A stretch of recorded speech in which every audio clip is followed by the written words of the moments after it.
All right. Week 5 college football recap. Wild day, some phenomenal games. I'm going to talk about Bama, Georgia, Penn State, Oregon, Ole Miss, LSU, probably touch on Auburn, A&M, maybe Indiana, Iowa, and for sure Tennessee, Mississippi State. That was a phenomenal game. But starting with the two big ones, Alabama, Georgia last night. What I would have given for that game not to be at the exact same time as Oregon, Penn State. Those two games were, every time Georgia and Alabama play, it's just rinse, repeat. I don't know how these games continue to be, and they're so evenly matched. I don't know what the block with Georgia and Alabama is for Georgia. But, we've seen, I said last night, I think they've played 8 times in 9 years, with playing twice in 21, 3 regular season games, 3 SEC championship games, 2 national title games. Alabama's 7-1, obviously lost the title game in 21, after beating them pretty solidly in the SEC championship game. I think in those 8 games, it's a 53-point difference. Alabama leads by 53 points, which is like a 5-point per game average. It's just ridiculous. But to the game directly, I thought the 4th down call from Kirby was really weird. It didn't make any sense not to tie that game up, especially with, Alabama hadn't scored in 2 quarters. You had figured, I don't want to say figured Alabama out offensively, but you had adjusted. You trust Kirby and Glenn Schumann to adjust there in a big way, and they did. First half, Grubb, as the kids say, is in his bag. That guy's calling plays, beautifully. But there in the second half, Georgia was holding Alabama, a couple 3-and-outs, couple of first downs, and then punts. But to me, you kick the field goal there. I think that's simple, and of course, hindsight's easy, but it's not like that game. It's not like that cuts the lead. You tie the game there, and then probably you force Alabama's hand and to a guy. Now, I'm going to say this. You force Alabama the ball needing to go score with a, 4th game starter in Ty Simpson. But let me tell you, if you give Ty Simpson time, that guy is surgical. 24 of 38, 276, 2 touchdowns, and he had another touchdown on the ground. And 24 of 38, he had another bomb to Ryan Williams dead in his hands. Don't really know. That whole thing's weird to me, too. One of the better receivers in college football. And now, granted, Ryan came back with 5 for 43, and he had some big catches. He had multiple 3rd down catches. I think 3 3rd down catches, and one there at the end where he got rocked pretty good in the 4th. So he came back, and I liked seeing where his head was that late. But yeah, I didn't understand the 4th down call.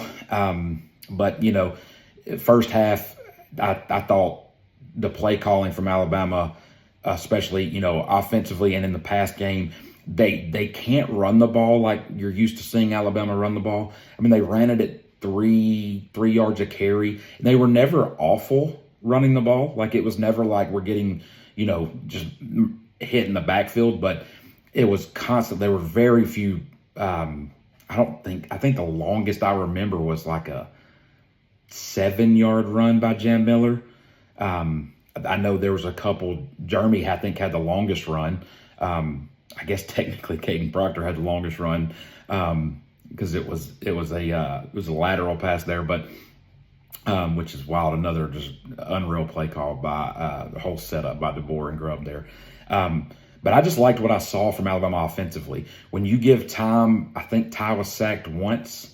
They gave him time. They played 8 offensive linemen, I think. I know they played their starting 5. I never saw Roberts.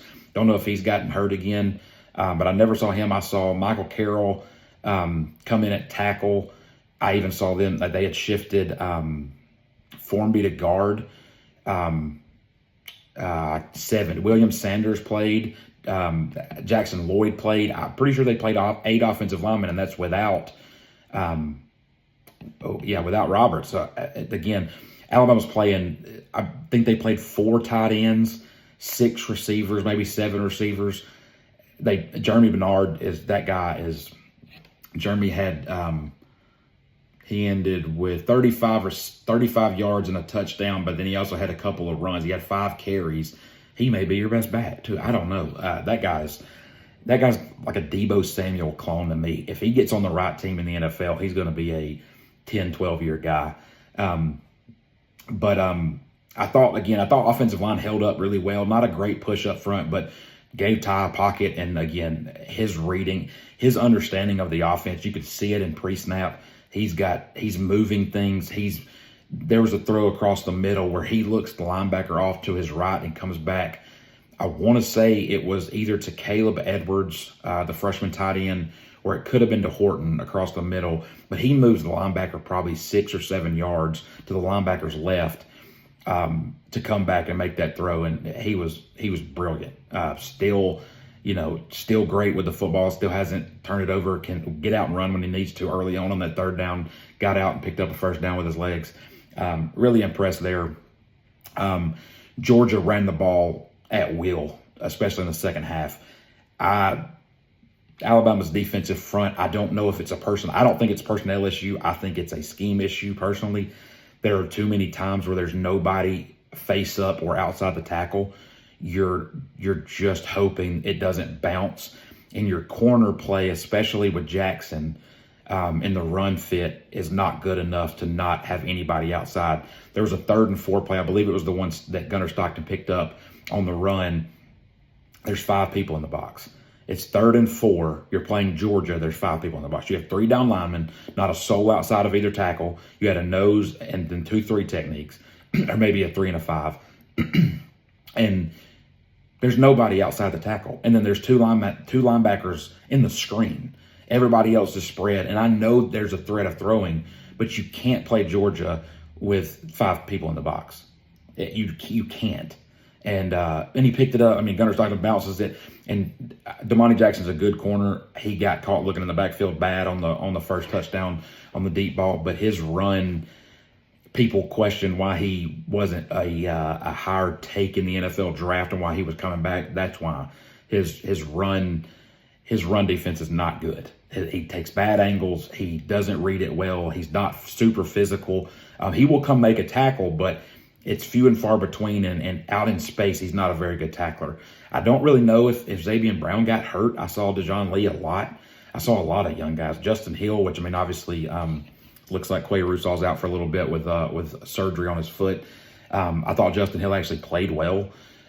Pierre plays well, but gets a little too aggressive at times on inside moves and can lose leverage. A huge play on 4th down by LT Overton late there. But again, he's the furthest outside and he's faced up on the tackle, and he actually stunts inside, just happens to win quick enough to get his hand on, I don't remember the guy's name. What's that guy's name?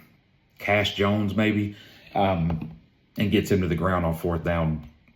Again, a huge play. Should have kicked the field goal, though. Officiating, I thought was actually good for the most part. I thought there were a couple PIs they probably could have called, but they let them go on both teams. They got the hold on Xavier Brown in the end zone on the 4th down stop, which was a hold.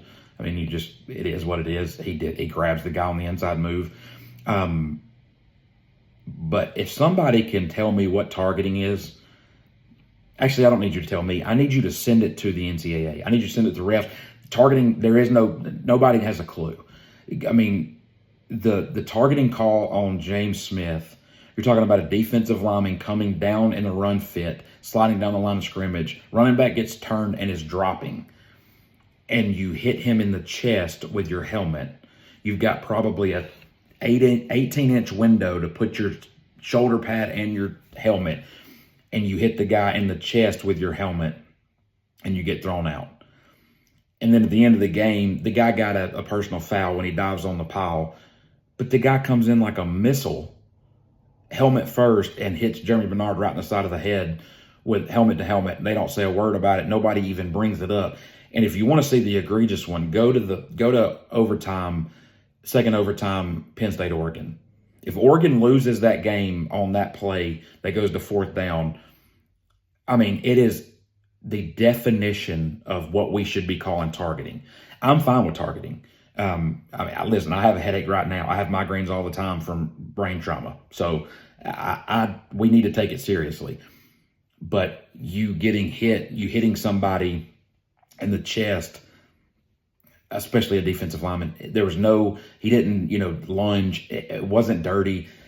I just think the whole thing is a crap show when it comes to officiating, especially those bang bang type plays. And then we got like the one on James Smith. We got the booth coming in late and saying, "Hey, we need to check this for targeting." Like, I don't know. We could do that on every play. I truly believe, kind of like holding, we could do that on every play. But I'll get off that soapbox. But yeah, Alabama wins that one 24-21. Another just every time these two teams meet, it's one of those where, like, I'm an Alabama fan, right? But so there's a part of me that hopes you don't see them in Atlanta. If it's a long way to go, obviously, and it doesn't get any easier for Alabama from there. I mean, Alabama's schedule is, you now turn around and play Vandy, number 16 Vandy at home, at 19 Missouri, 15 Tennessee at home, at South Carolina, who don't have their schedule in front of me but could be ranked at that point.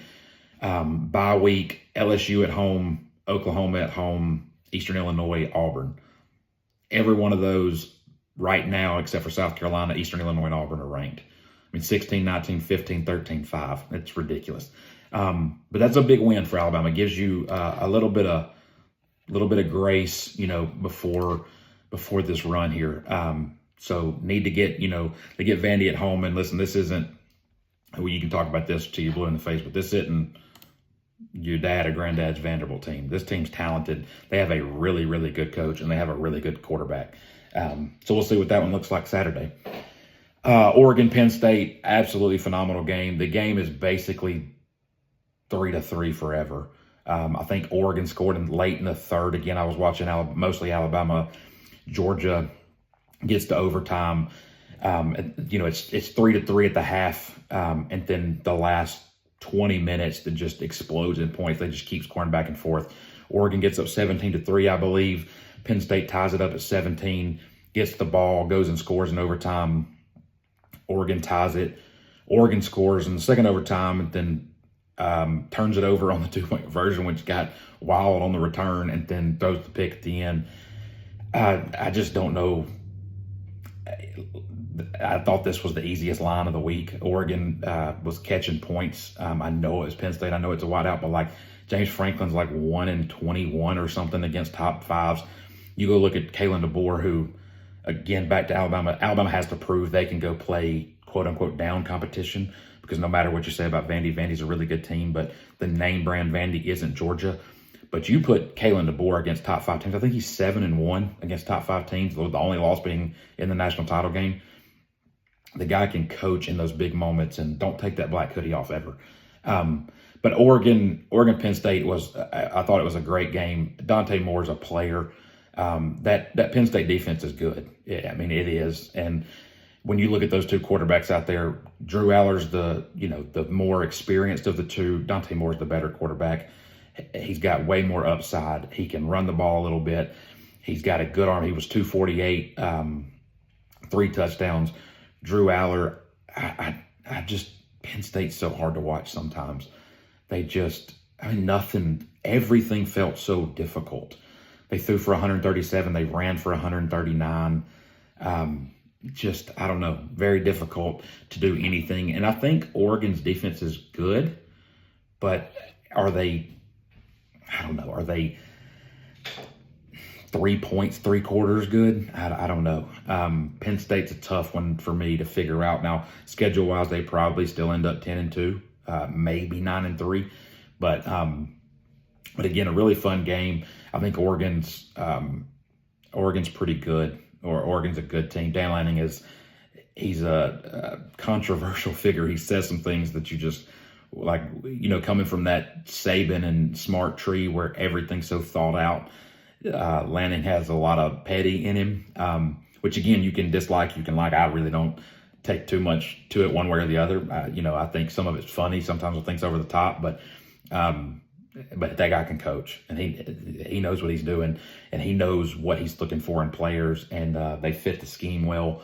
But I was impressed with Oregon. How they went in that environment was ridiculous, man. That a wideout at Penn State, yeah, I know it's talked about a lot, but game day, night game, Penn State, loud, wideout, top 5 type of matchup, top 10 matchup.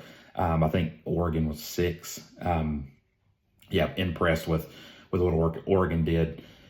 Ole Miss, LSU. This is another one that I thought I picked Ole Miss to win or to cover. Excuse me. I don't trust LSU's offense. I know we're supposed to look and be like, oh, Nussmeier was this quarterback. He's been a good quarterback. I don't trust it. I don't know why we haven't lately. It's been pushed back on. But again, kind of like Penn State, everything feels so difficult. Feels like pulling teeth to get anything going. There's very little rhyme or reason to it. I know the run game was tough with their one out. Harlem Berry, I think, is going to be pretty good. He had 1 touchdown, but I mean he was at 3 a carry. Nussmeier threw for 197. I didn't think he was awful, but even the touchdown was wild. It wasn't, it didn't look the way it should look. If I'm Lane Kiffin, I don't know how Trinidad Chambliss isn't your guy. Was he perfect? No. But to me, he's shown to be way more careful with the football than Simmons. I think he's the guy. Just my opinion. I don't know really what you do if you're Lane there, because I think, Lane's probably, I think he probably feels bad about this, but I mean, I don't know how you pull Chambliss at this point. He's, 314 on, 23 of 39, 314. Again, he had the 1 pick, but he ran for 71. The team seems to kind of rally around him when he's in. I'd have to keep going with Chambliss there. And I love that name. Trinidad Chambliss is a great name.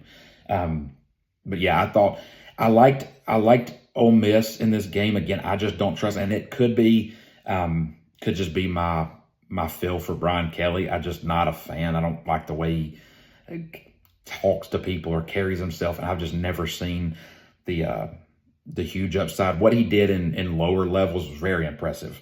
And what he did at Notre Dame was impressive. I mean, he got, Notre Dame was in the national championship game, and granted they got run out of the building, but anybody was getting run out of the building in that 2012 national championship game. It's just what it was. But I don't know. Maybe I was leaning toward Ole Miss because of that, and it just worked out. But I just think Ole Miss is the better team to be. I think Lane Kiffin's the better head coach, and I'm probably in the minority with that. But I think Lane Kiffin's the better coach. I think he's a better coach than Brian Kelly. Yeah. So, and I'm not the biggest Lane fan either, but I just think when I look at those two teams, Ole Miss just looks like the better product. They have all year, and you didn't really know who, depending on who they were playing. But LSU's big win is Clemson and Florida. I mean, those two teams are atrocious. And if Florida doesn't throw them the ball 5 times, they win the game probably. And again, LSU's defense is pretty good. I mean, they held Ole Miss to 24. Did give up 314 passing. I mean, I think that's where you can get to LSU a little. Which I think you can get to anybody in college football. The depth of college football which is why the parity is so high. Nobody has the depth to be, if somebody gets hurt, you get a starter, 2 starters hurt in a certain area, in the secondary or in defensive front or offensive front, things can get sideways in a hurry because guys you don't have any sort of, you don't have any depth. You don't really have any, time together. There's just so much movement within college football. And I'll get to that in a second with Auburn. But I just thought it was, I was impressed with what Ole Miss did. Auburn, Texas A&M, Jackson Arnold. I don't know. I don't really know what to say about Auburn. Does he have the best offensive line? No. They get penalized at an alarming rate. That game had so many penalties. I want to say they had 22 penalties combined in the first 3 quarters. It was absolutely ridiculous. I'm trying to find if they had penalties here. They ended up with 23 combined for the game for right at 200 yards of penalties. Just unreal. Jackson Arnold throws for 125. They just cannot press the ball down the field. And he's got two really, really good receivers. I mean, Cam Coleman, if you're Cam Coleman, and again, I'm an Alabama fan, but I will not be biased talking about Auburn. I will tell you if Auburn's good or bad. I think Auburn's defense is really good. I think Auburn's defense will keep them in these games like this where the offense can't do anything. Marcel Reed's a really good quarterback. He threw for 207 yards and a pick. Auburn's defense is good. They're going to make some people look worse than they are. Offensively, I just don't know what Auburn is. And if you're Cam Coleman and you're the top 3-4 receiver in the country, you can't only get them the ball 4 times. 18 yards. He's averaging 4.5 yards a catch. It just can't happen. Singleton's a really good receiver. That catch he made down the right sideline is not a catch a lot of guys make. And again, I asked this to some friends last night. Sometimes we give coaches these monikers, right? Of like, this guy's a defensive guru and this guy's this.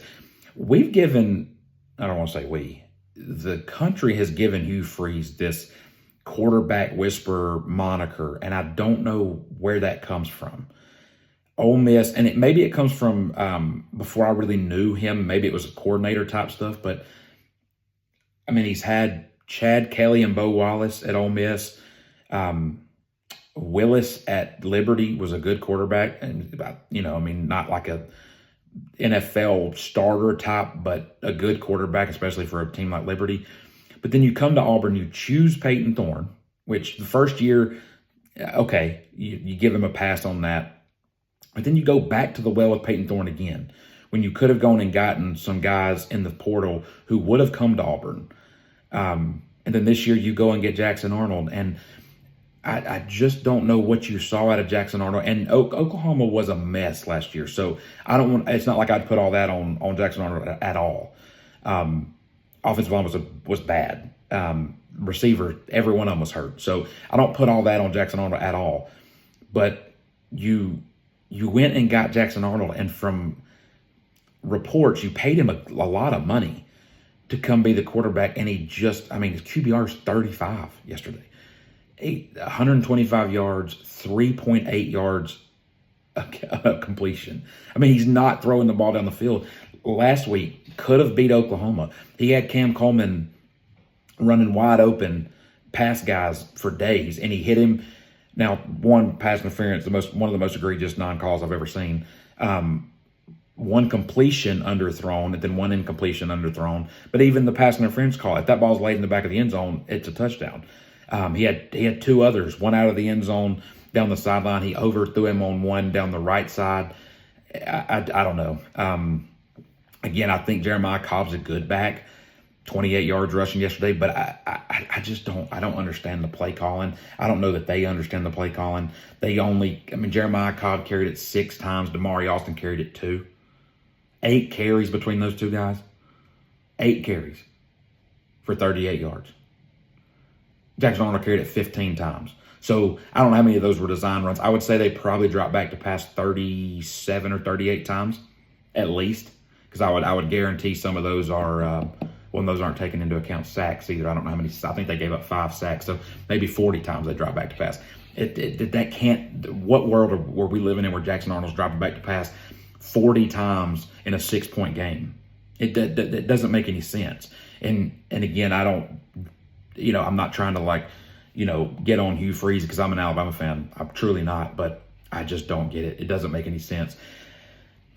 And I don't really know what A&M is. I think they're a good team. I think defensively they're pretty good. I think, they've got a couple guys. Concepcion is a player. Everybody knew that coming out of NC State. Craver is a guy who can stretch it. He's good. He's tough to stay in front of. Amari Niblack's their third leading receiver with 1 catch. Again, I just don't know. Some of these games are so hard to figure out. College football is at an all-time, I don't know for me. Like I've spent the last 20 years of my life feeling like I knew what was going on, and now it's just every game feels like a coin flip, which is fun. But when you start to talk about it and try to know what's going on, good luck. I'll go to Tennessee, Mississippi State, and maybe do Indiana, Iowa. Indiana, Iowa was boring, but I think Indiana is a really good football. I shouldn't say really good. I think they're an above average football team. Tennessee, Mississippi State was fun. That game was, every time I looked at that screen, something fun was happening. I'll start with Mississippi State. I'm gonna be biased here. Fluff Bothel's a dog. He's from my hometown, Aniana. But that guy, he's hard to get on the ground. That's an NFL type of running back right there. And again, I'm biased. I know the family. But 23 carries for 134, 2 touchdowns. They had the one pick. Shapen had the one pick that went off of Fluff. It was not a good ball. I don't know. It's a little angle route coming back toward the middle. Ball gets off his back shoulder. There was no shot of him catching it. It had honestly been better for it just to have been another foot behind him. Ball gets up in the air and picked. I thought Aguilar was good. He had two picks.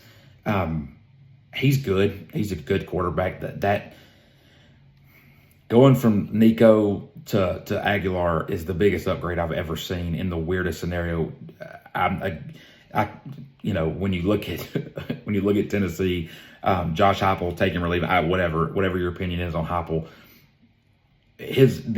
just to say, hey, you're not blackmailing us here. You can go somewhere else. And then we traded quarterbacks, and you got the better one. Just a finesse by Tennessee there. I do think Aguilar's a good quarterback. He had a couple mistakes, 24 of 40. So I mean, he left some plays out there, but I thought, I don't know, I've been to Starkville twice for Alabama games, 05 and 07, both awful football games.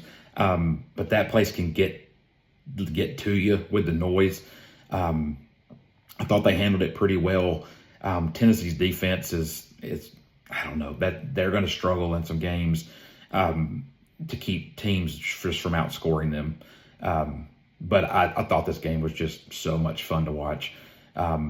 Again, Blake Shapen, I've been really impressed with Mississippi State, what they were last year. I think they've already covered the win total. I think they covered the win total in the first 4 weeks.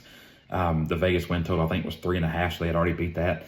I've been impressed. I think they're going to be a tough out. I think they're going to get somebody they shouldn't get. I kind of thought the same thing about Arkansas until yesterday, and now maybe it gets better because I'm assuming Petrino's going to – I haven't seen anything on that, but I assume Petrino's just going to take over. And I feel bad for Pittman. I think Pittman's a really good dude, but you can't get beat by $1 billion. Notre Dame hadn't looked great, and then they just run you out of the building. So I do think the SEC. I've heard it talked about kind of like the NFL. I mean, you're going to get to the point where all of these, everything's going to be a touchdown or under in most of these games. I mean, it's impossible to know what's going to happen week in and week out. And it is very, very, very fun to watch. Not as much fun to be a fan of when you're a diehard, Alabama fan or Auburn fan or, LSU, Tennessee, whatever it is, because it's just where I've spent the last, 37 years being an Alabama fan, and the last 15, 17 kind of knowing what the outcome was. And then now it's just great. We beat Georgia. We turn around and lose to Vandy this week and nobody's going to be shocked. So that'll be it for me today. Almost I was trying to do 30 minutes here, about 28 and a half. Really, really fun day of college football. I couldn't have enjoyed it anymore. And so, we'll see what goes on this week. I'll try to do probably a midweek video here too. Kind of a preview of what week 6 looks like. But yeah, man, just great weekend. We'll talk soon. God bless.